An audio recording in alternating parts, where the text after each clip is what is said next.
Dave again, back with my second interview of Get to Know Your Trainer. And today's a very special interview because I'm here with my good friend now and trainer, Twizted Big D. That's Twizted. His name is Daniel. I call him Daniel.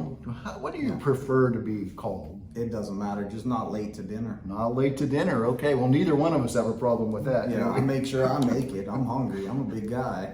I always remember you tell me your favorite holiday is Thanksgiving. Yeah. Because he likes to eat. So we eat, and every 4 years my birthday falls on Thanksgiving. Oh, cool. November 26th. Yeah. Don't forget that. Send them a gift to give to me November 26th. Absolutely. November 26th. Write the date down. You know, my birthday is on June 20th, which every 3 or 4 years falls on Father's Day. So I kind of get ripped off because I don't get a special day. It's on the same day, you know. Well, everyone's saving money for Thanksgiving, and I get less money for my gift too. There you go. There you go. I like that. I like it. Okay. So listen, this is something that we're just starting, and I think that it's very beneficial. When I came to Prime, I really didn't know anything, but I was very inquisitive, and I did a lot of research. I watched 1 million hours of YouTube, and one of the YouTube channels that I came across was Twizted Big D, and watched a lot of his videos, and I could tell that he was a trainer who really cared about his students, put a lot of time, and took his job seriously. And he put his number out, and I reached out to him when I was coming to Prime, and I said, hey, I'm coming in. I was wondering if you might be able to train me for PSD. Biggest mistake ever. No, I'm joking. We had a great time. Well, we have a story that we'll talk a little bit later on about, but you know, yeah, it was great, and I feel so blessed that I had Daniel, because you can try the best to do what you want to do and forge your own way and make your own journey. But the truth is, I believe that the man upstairs is the one that puts people in your life at the times when you need them.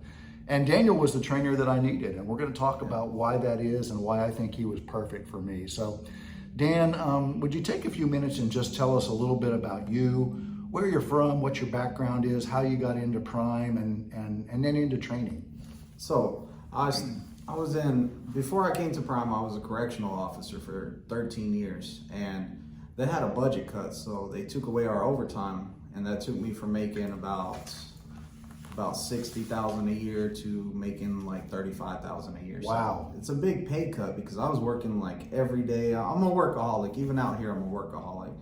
I don't really take days off at all, really. And I was like, man, I gotta do something because I'm gonna lose my house, my family's gonna suffer. So I was looking into going to the oil field, but at the time it was slowed down. Because I'm from Texas, so we're all about the oil field. And it was slowed down, so my buddy told me, he said, go get your CDL, because the last people they lay off in trucking, or in the oil field, is truck drivers. And I said, okay, I'll get a CDL. I said, how do you do that? He goes, I don't know, go to a school or something. So I looked up schools, and I was like, oh, money up front? And then I found Prime, and I decided to put an application in with Prime, and they told me everything, and I still didn't know, understand a cent per mile. Like, that was confusing. I was still scared, but I knew I had to do something, and I knew it would be at least a step to the oil field. And pretty much my goal was to go to the oil field. Now, when my year came around, I was like, my teammate got off the truck, and I was all like, I'm gonna be making less money. I need to compensate for this till I find me an oil field job. So I went into training. Didn't know if I was good at it. I just was like, man, I need a TNT student, run some miles. Finds out that sleeping on a moving truck is not fun. So I started doing PSD only, and as I kept doing PSD only, it just times 10 out here, and I just kept on doing it, and they were giving me more responsibilities, and I worked my way all the way up to where I'm at. It's been a rough road, but I look at it now, and I did look into the oil field before I decided to stay here. And the oil field was, you know, I was born in Odessa, so if y'all know where that is, that's big oil field. That's the oil field workers where they live. And I always knew the oil field was up and down, and people were getting laid off, and you know, it was hard to have a stable job. And here I was all like, people always have to eat, so we always have freight to move. Absolutely. I was like, I'm gonna stay here. Plus, I fell in love with training. I truly did. Like, it's it's amazing to take somebody from the bottom and where they don't know nothing about a truck and they're so timid and scared to get into that truck, to at the end we can reflect back and say, hey, you test tomorrow, man. Remember when you just started? And they're like, man, I came so far, and they're confident. And you know, it makes me feel better giving somebody the skills to succeed. And I think as an instructor, I have one of the highest, I forgot what it's called, but the amount of people that I train, the ratio to people quitting to staying, I'm pretty much the highest on the ratio to stay. I didn't know that. That's great. That's how I pretty much got the Instructor of the Year, because I had the most students. Another guy had a higher trifecta rate than me, and we were kind of tied. And then the average number of people that stayed to the left, I was at 70 percentile, and that is high. The closest person to me was like at 40%. Wow, that speaks a lot to the relationships that you build when the people come in, and the confidence that you teach them that they can stay in trunking and be successful. I didn't know I didn't know they looked at that, so that's great. And I think that was a big step. That every year I've tried to up myself. So at first it was driving. I was like, look, most of the time we're going to be driving. Most of the hours are driving.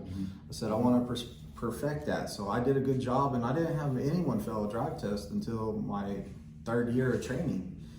And then I had somebody finally fail the drive test, and I was shocked. I was like, you failed?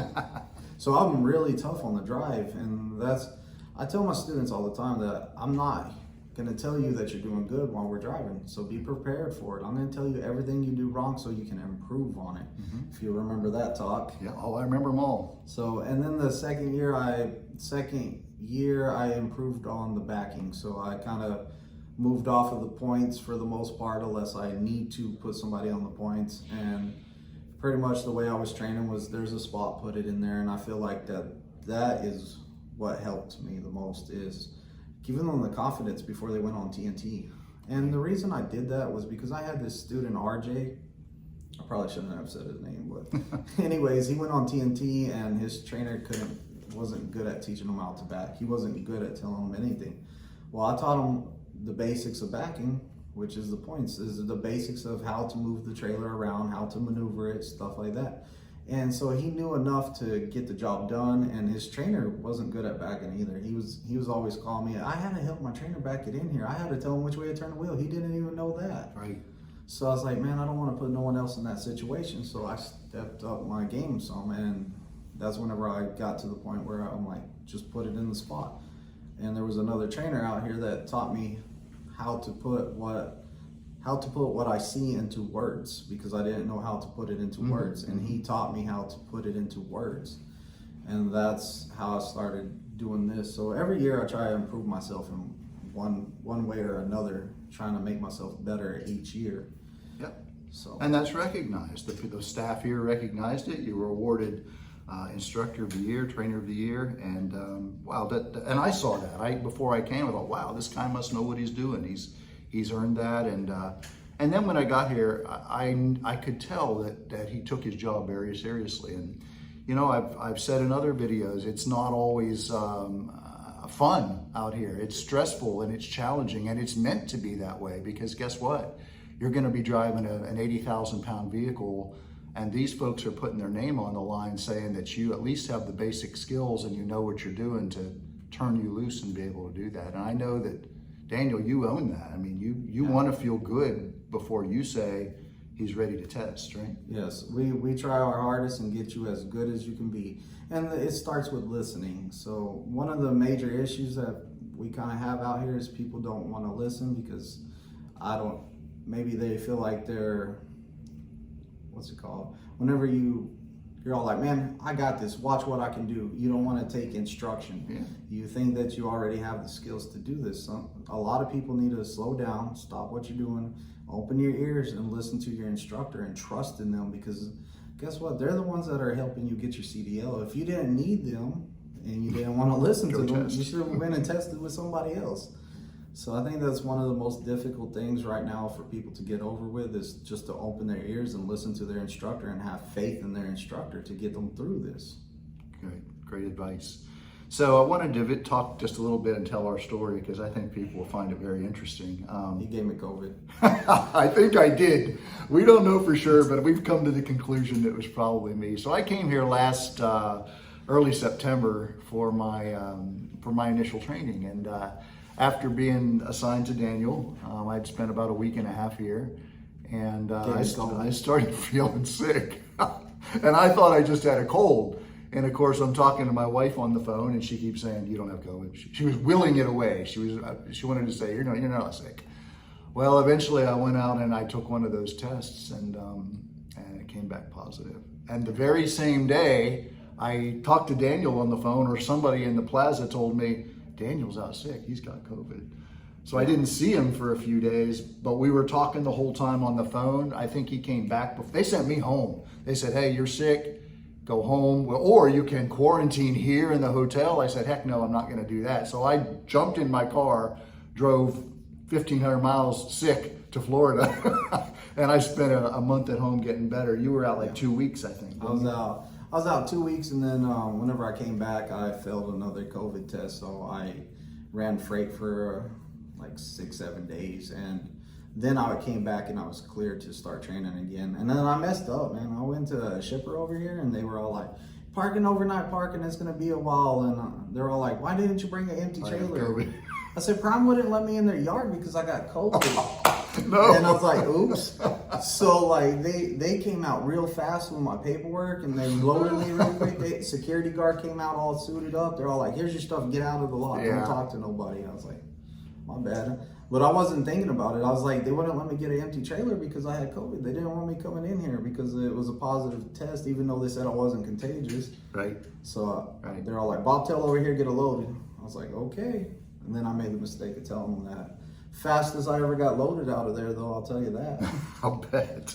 So I came back after a month, and luckily Daniel was able to take me on, finish up my training.